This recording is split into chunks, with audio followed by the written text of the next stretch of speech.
Welcome. Welcome. Welcome to First Parish, Unitarian Universalist of Arlington. We choose. We choose. We choose to be A liberal religious community. Welcoming. Welcoming to all. We encourage each other on our spiritual journeys. Support one another. Through the changes in our lives. And challenge the excesses and injustices of our time. Called to love. To love. To love. And upheld by joy. We live our faith.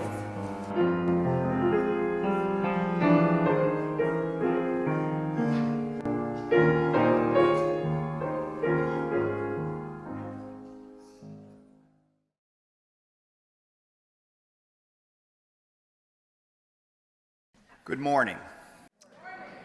I'm Jeff Keffer, and yes, I'm the guy that Marta made sort of famous or infamous for about 15 seconds in a recent sermon when she mentioned that during a parish committee meeting, when we were discussing showing the documentary Join or Die, I quipped, hey, maybe we should put Join or Die on our banner in the front lawn.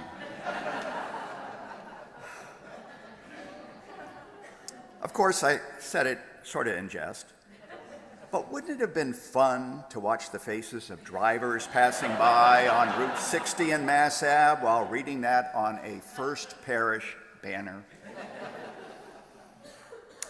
This morning, I'd like to update you on some of what the parish committee has been up to recently. But first, I've noticed that when you say the words parish committee around here, you often get two distinctly different reactions. For those who haven't been here very long, or have done a pretty good job of zoning out when church matters are discussed, it's often a quizzical look, as in, what's a parish committee? And for those that have been around a while, it's more like, ugh, not for me, or thanks, but not this year.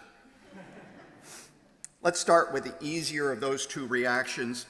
The parish committee is a group of 9 members elected by this congregation at our annual meetings that, quoting from our bylaws, subject to the prime authority of the congregation is the principal policy forming and administrative body of the church.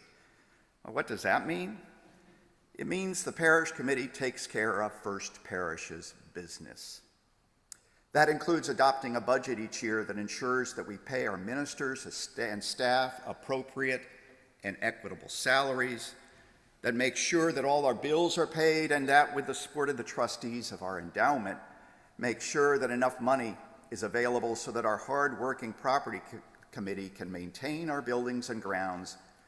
And to accomplish all of that and more, we try to find some superb volunteers to run a stewardship campaign like Marie Matier and Amy Spear have recently done to raise enough money for all of those things. And by the way, we happen to be blessed with an excellent treasurer, Carolyn Hodges, who meticulously manages our money. But the parish committee does so much more than that. For instance, under the recent outstanding leadership of chairs Marie Matier and Sarah Galantowitz, we kept First Parish functioning during the pandemic and the aftermath, with the tech group leading the way with virtual services and now hybrid services. And the parish committee works very hard to say yes to the many actions you wish to undertake that are part of our mission. Coming up during our annual meeting next month, there will be resolutions for your consideration that the Reconciliation and Repair Working Group and the Indigenous Justice Working Group have prepared, now with the parish committee's endorsement, for us as a congregation to lend our voice to further bend that proverbial arc of justice forward to greater justice for all. This parish committee, now led by Anna Quadras as chair and John Anderson as vice chair, has really rolled up its sleeves to do even more. Last fall, we identified 2 areas to actively focus on this year. The first, which many of you have participated in, is the charting the course, visioning and planning process for First Parish of looking ahead for the next 3 to 5 years. Led by Sarah Galantowitz, John Anderson, and Carolyn Hodges, they will be providing further information on charting the course at the upcoming annual meeting. The second matter came out of a plea for help last spring from the Leadership Development Committee. After 3 years of trying to make committee assignments during and after the pandemic, with many people extending their committee terms, they were hitting a wall on recruiting volunteers for committees. Several parish committee members, Anna Quadras, Al Tosti, Celia Wislow, and Joanna Pushy, joined with me and with a huge assist from Kiki Giottis from LDC to set out to find out what could be done. We interviewed over 30 committee and group leaders to get a sense of what they were concerned about. In fact, we found many committees and groups are doing quite well by adjusting to your needs. For instance, social justice, has a different way of organizing their efforts that has led to several working groups focused on what people care about most. Another example is stewardship, where instead of making a large group sit through monthly meetings, 2 very capable leaders have tapped people with specific skills to help out only when needed to facilitate the effort. We also found that some groups, such as property, need people with very different skills, from managing complicated projects with contractors to that unique skill involving a willingness to sort through and finally throw out junk left over from long ago events. But it's also clear that for many of us, the pandemic highlighted the importance of making choices about how and where we spend the precious time in our lives. We don't come to First Parish intending to run an organization much like the ones we participate in our work lives. The reality is we come here for spiritual care and worship, to join and become part of a loving, caring, liberal community, and to participate in efforts to bring greater justice to the world. And yet our staff must be paid, the building heated and maintained, and our programs supported, and all of that paid for. After much discussion and consultation with Marta, the Volunteer Engagement Working Group concluded we needed 2 plans. First, to help LDC meet the immediate needs this spring of engaging people to fill key roles in the organization, and second, to think longer term about how we can best administer and organize First Parish. We looked at what our committees are doing well, such as with co-leaders that complement each other and allow the sharing of work. We questioned whether we should task new people with administrative committee work or better engage them in one-off social events and activities so that they can meet people and have fun. And in looking farther ahead, we questioned whether we really need all the committees that are listed in the bylaws to be elected each year. Moreover, does everyone need to serve a 3-year term as required by the bylaws? Should we encourage the use of models followed by social justice and stewardship to make better use of your time? These longer-term plans will require engagement and discussion with you, the congregation, and we plan to do that in the coming year. So I've told you what parish committee does, but I haven't really answered the second "ugh, not me" reaction. Yes, being on the parish committee involves a commitment of time that on occasion can be burdensome, but we need thoughtful and committed people to step up. Diversity of views and perspectives are very valuable in our discussions and decision-making and can be personally very rewarding.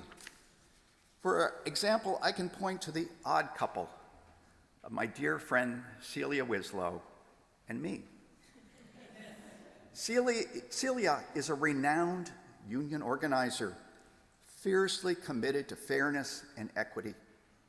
For many years, I was a corporate attorney at a large Boston law firm and then became an executive at a private equity-owned company. Hence, the odd couple. Celia and I served many years together, first on the trustees, and since then on the parish committee. After all this time together, my respect and admiration for her has come to have no limits. When during a drawn-out discussion, Celia starts with, "I really don't understand all or much of what you're saying, but couldn't common sense suggest?" Then I know we're arriving at a reasonable resolution. Sadly, Celia and Sarah Glantowicz's terms are up, and they'll be stepping down from the parish committee in May. They will be sorely missed. Finally, it really is quite a privilege to be on the parish committee, to be able to serve this congregation and help navigate our way while remaining true to our mission in a constantly changing and truly tumultuous world. So if you're asked to join the parish committee or play another important volunteer position, please don't just react by saying, "Not now." Please give it some serious consideration. During each of our monthly meetings, the parish committee looks at how well First Parish is doing. Worship attendance is up above pre-pandemic levels. Engagement in social justice is amazing. Fun and interesting activities are occurring all the time. Children have returned to RE, and new members are joining. We look at all of this and contrast ourselves with mainstream churches generally, which are struggling. Why are we so fortunate? Actually, it's very clear to me standing before you today. If you would please take a minute and look around you in the sanctuary and online. Look around at all the extraordinary and wonderful people in this community. It's really quite clear why we're so fortunate, isn't it? The answer is, it's all of us together in this community. Thank you so much for your time this morning. Will you join me now in a time of prayer and reflection? Welcome to new members, welcome into promises, into hopes, into anticipated dreams and belonging. Many of us come here with the hope of making others feel welcome among us. Many come seeking to be welcomed by anyone and to feel fully accepted. Great Spirit of universal welcome, help us to offer the welcoming hands and warm embrace of community to any who seek it. Help us to welcome strangers. Help us to remove from each other the weight of stories that say we are unworthy of dignity and belonging.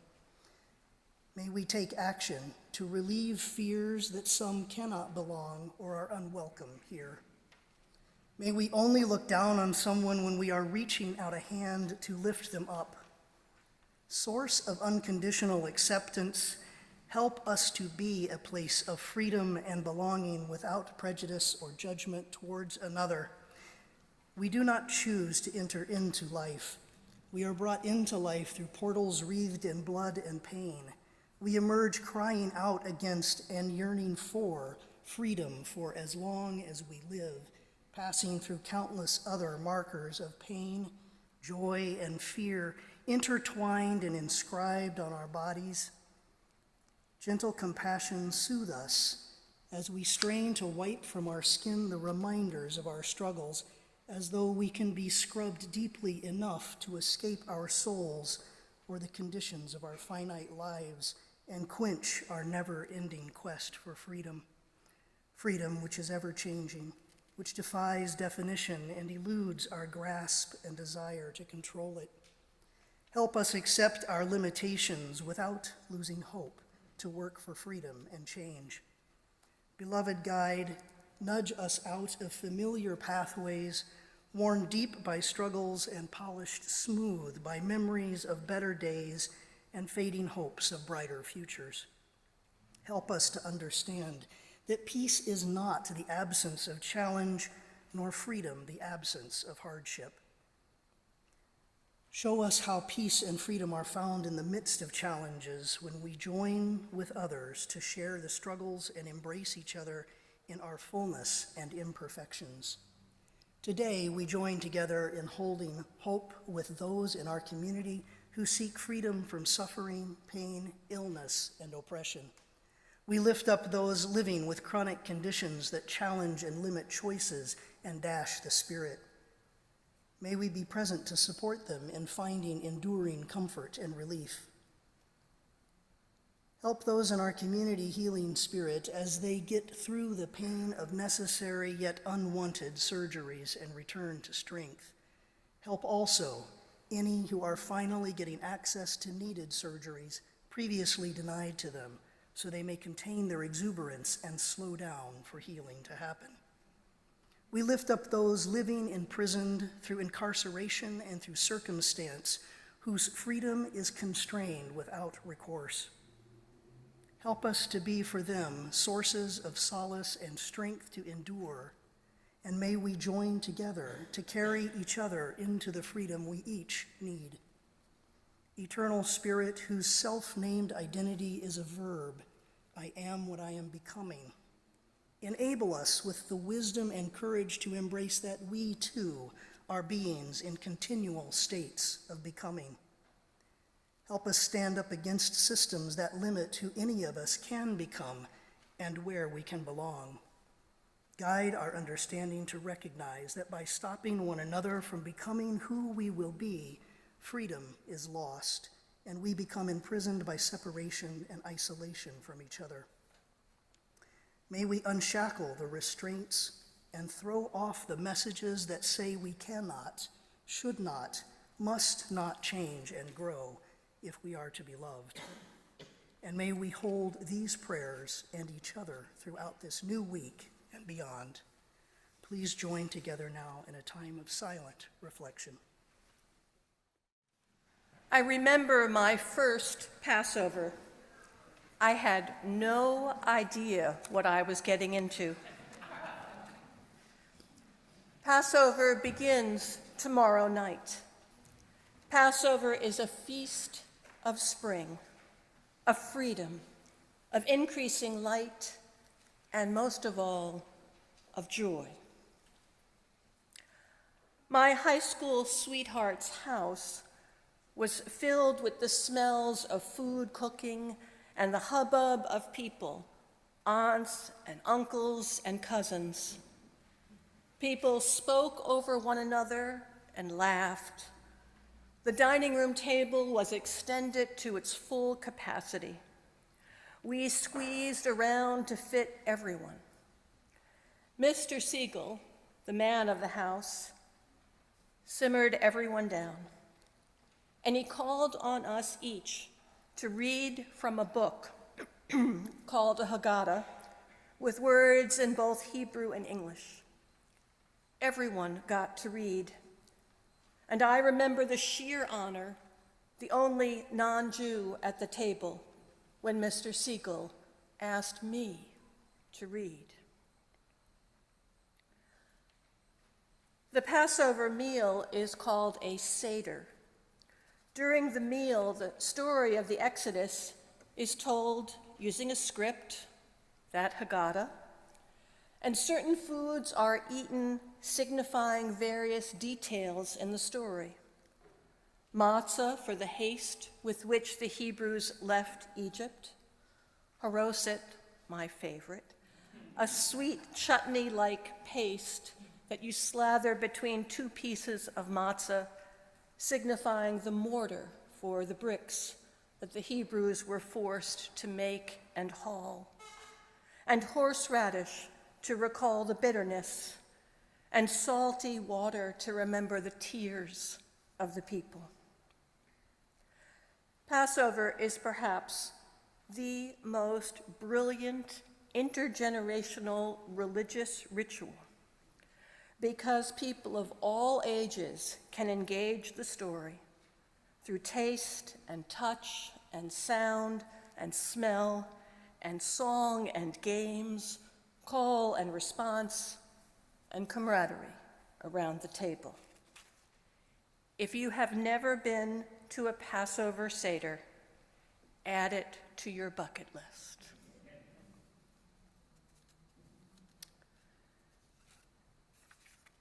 This week, I went with 3 of you on a tour of the jail in Billerica. The tour was made available to First Parish members through the Frederick Douglass Project. The Douglass Project enables community members around the country to visit local correctional facilities and engage in conversation with incarcerated people. The goal for the outsider participants is to learn about prison life and the impact on individuals and families. The goal for the inside participants is to gain experience in public speaking and interpersonal engagement, social skills. Outside the jail in Billerica, barbed wire snakes around every fence and surface. Ironically, tulips were blooming beside the fences this week. Inside the jail, we were taken to a conference room and briefed. We were 16 visitors. The experience consisted of the briefing, the tour, and then meeting and a shared dinner with people who are incarcerated. This jail can hold as many as 1,400 people. In the medium security facility, there are few windows. Once inside the facility, you have little sense of day and night or the weather. The section we went inside had about 40 cells on 2 levels, wrapped around a central area with tables attached to the floor. And at the end of this large room was a raised station with 2 officers watching the incarcerated. There is no outdoor light or windows. Those serving time were milling about, some sitting at tables. Glancing in the cells, there were metal bunks and a toilet and a sink in each cell, all painted the same beige. You could call it beige bleak. The insiders are locked in their cells at least 12 hours a day, longer when punishment is in order. And the door to each cell resembles a heavy fire door. I imagine that they can hear little, if anything, once behind the door. And I thought of how novelty is so often what makes us thrive. We are energized by the new. The vice president of the Douglass Project spoke with us. He said, "All of us have something in our lives we don't want to see trending on Twitter or on the front page of the news." He told us this is one of the 3 best prisons he's ever been to. The elected sheriff is said to be one of the most progressive sheriffs in the country. And he explained that the largest mental health providers in the country, meaning those serving the most number of people, are prisons. And nearly 70% of those serving time have a diagnosed mental illness. 70%. In a prison classroom, we learn that there are 7 teachers on staff. That is a proud declaration. But consider there are roughly 1,000 people serving time. Think about that ratio. 1 teacher for more than 140 inside participants.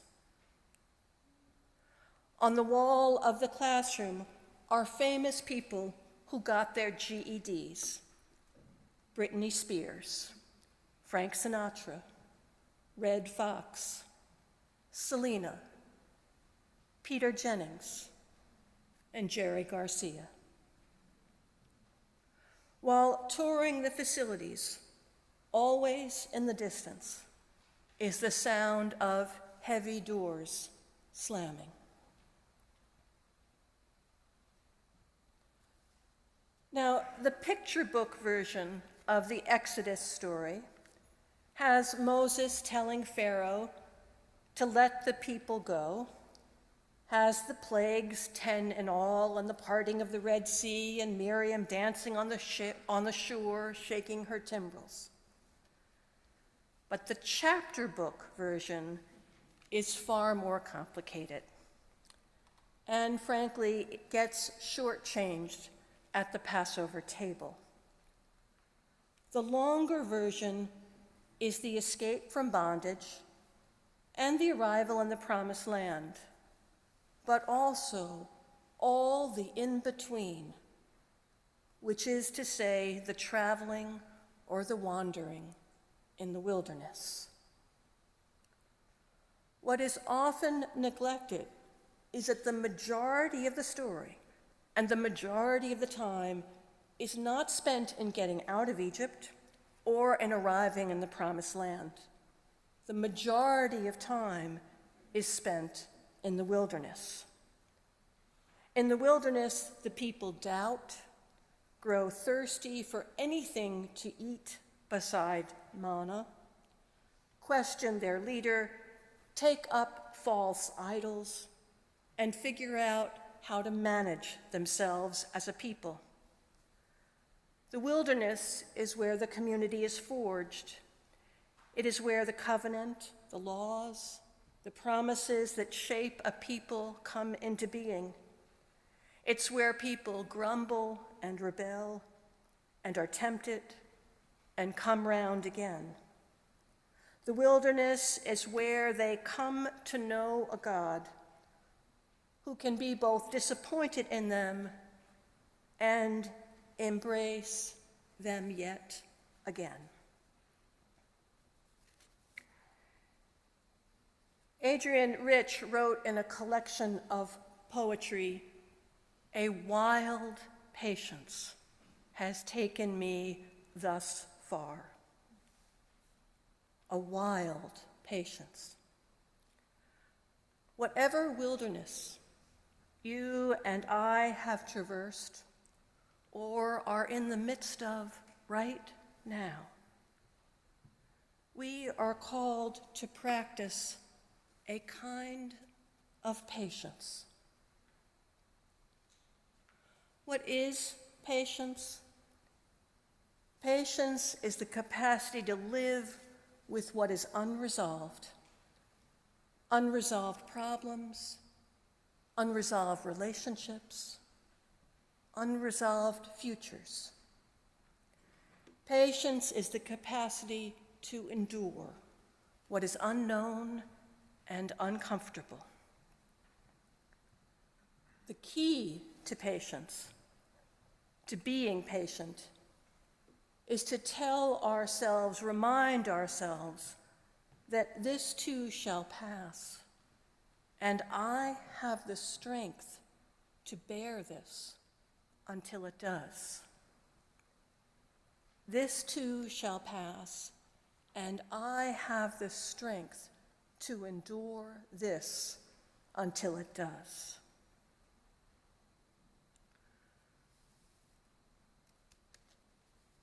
Musar is a Jewish spiritual practice, and if you want to know more about that, you can join our retreat, our all-day contemplative retreat in May. But the Jewish practice of Musar reminds us that if we have too little patience, we become angry and frustrated. But too much patience, and we are passive and fatalistic. Where do you think you sit on the spectrum from too little to too much patience. They are both vices, but since we happen to be occupied right now in the United States of America, I suspect we err more often on the side of too little patience.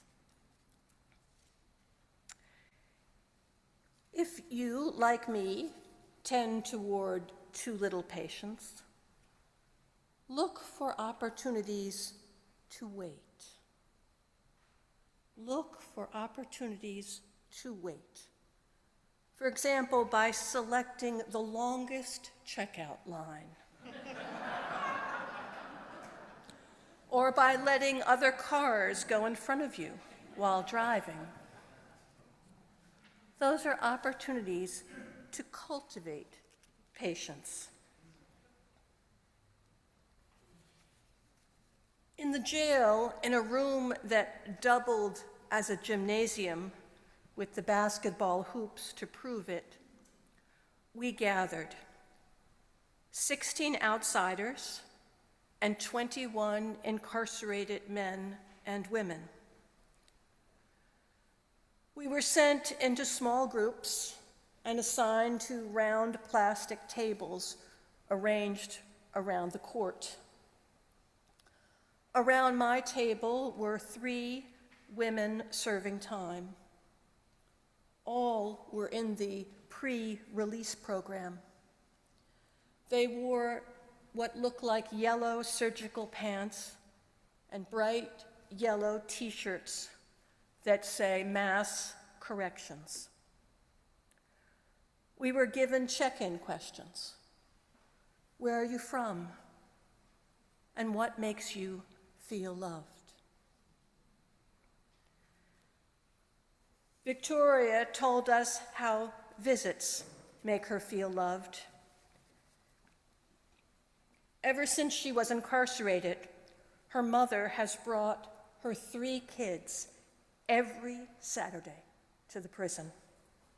Her children are 9, 12, and 15.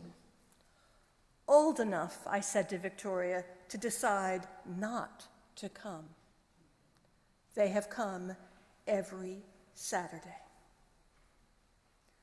Then Maria said she hadn't seen her daughter in 5.5 years. I was locked up when she was 6 months old, and she is now 9. She lives with my mother. But then Maria said, anyone just being there can help make me feel loved. I piggybacked on Maria's comment, and I said, once, in perhaps the hardest time in my life, I called several friends who could not come and be with me. And then I reached one, and I simply said her name, and all she said was, oh dear, am I coming there, or are you coming here? Maria caught my eye and held my gaze. The next question was, what brings you joy? Alicia told us how the night before she had made cinnamon apple muffins. I looked confused. She had taken the prison-issue plastic cups of applesauce and mixed them with crushed-up muffins and microwaved them. Human creativity is a magnificent thing.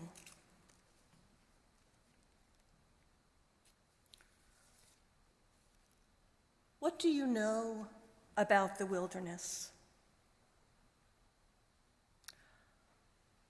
I've learned myself that in the wilderness there are fits and starts.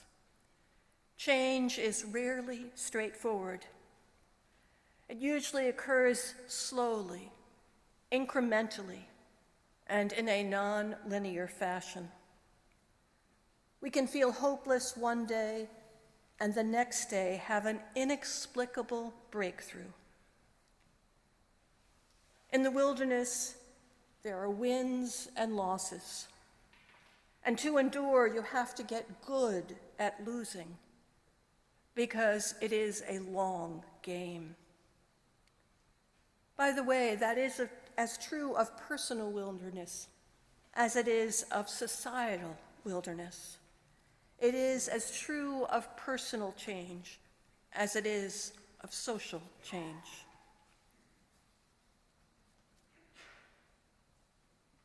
This too I know about the wilderness.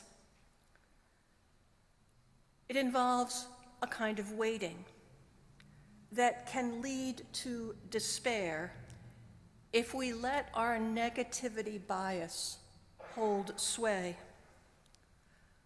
Science has shown that our minds have a tendency to weigh negative things more heavily than positive things. And so we must always be on the lookout for stories of positive change. We must always remember our times, our experiences of overcoming obstacles, of triumphing, in order to counterbalance all that negativity that swims around us. Patience in the wilderness is difficult, but a capacity for patience greatly enriches our spiritual toolkit.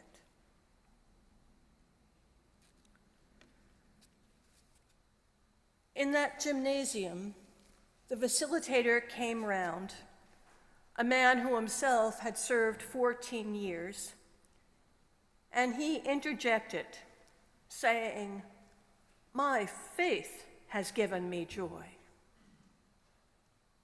And we were quiet. And I said, "Faith can be so vague, but I think beauty is something that helps me keep my faith." And then I asked the women if they could put pictures on the walls of their cells. "Not usually," Maria said. She was, however, in one prison where on the wall they painted a 2 by 2 foot gray square on the wall where she and her cellmate were allowed to tape pictures. But that was it. I thought of those beige cells, 12 hours a day in such a room, no window and no decoration or reminders of beauty or connection. Maria got to talking. She said before she got locked up, she was a swim instructor. She loved teaching kids how to swim. But after she gets out, she won't be able to do that. She caught my eye again. How is it that we connect with someone? We call it chemistry. Perhaps grace is more like it. An unearned, mysterious gift of connection. Maria said, "I've learned patience here. I've gotten to work in the dog training program. You know, you have to be patient with the dogs. And it's taught me not to be so reactive." I could be pretty reactive, but not as much now. Maria told me about the day they came and said, "You're going to go to work today." She said she got so anxious, she started shaking. They put an electronic tracking bracelet on her ankle and said, "You can do this." Now she works at Dunkin' Donuts during the day, mostly at the window serving the drive-up customers. I told her how my dog loves Dunkin' Donuts and how the staff at the window always give him a munchkin. And now anytime we go to Dunkin' Donuts, he gets so excited, he wiggles all over. And Maria and I laughed, just like you and I did. Grace was tying us together. It was time to come back to the big group. I wound up in the big circle across from my women. We had never figured out who would report back in. When it was our group's turn, I pointed to Maria. She said, mouthing the words, and I said, "You can do it." She was nervous, but she did it, and she did it well. And I gave her a thumbs up across the circle. Before we left, we had to go around the big circle and say something we had learned, the insiders and the outsiders. When my turn came, I said, I learned that the next time I go to Dunkin' Donuts drive-in, I'm going to imagine my server has an electronic bracelet around her ankle, and I'm going to give her a big tip. And Maria laughed. Then it was time to go. There must have been 15 officers standing around the outside of the circle.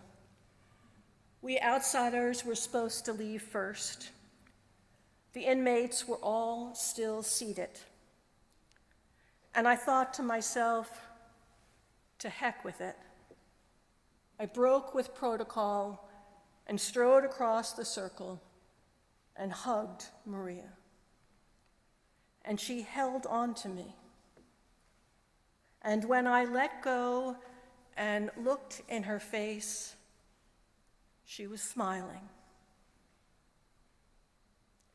At the end of the evening, the superintendent of the prison came up to me and said, "The women you were with wiped tears from their eyes after you hugged them." And then he winked at me and gave me his card. I returned home with an immense joy that has stayed with me. Traversing the wilderness is hard, but there are joys to be had there as well.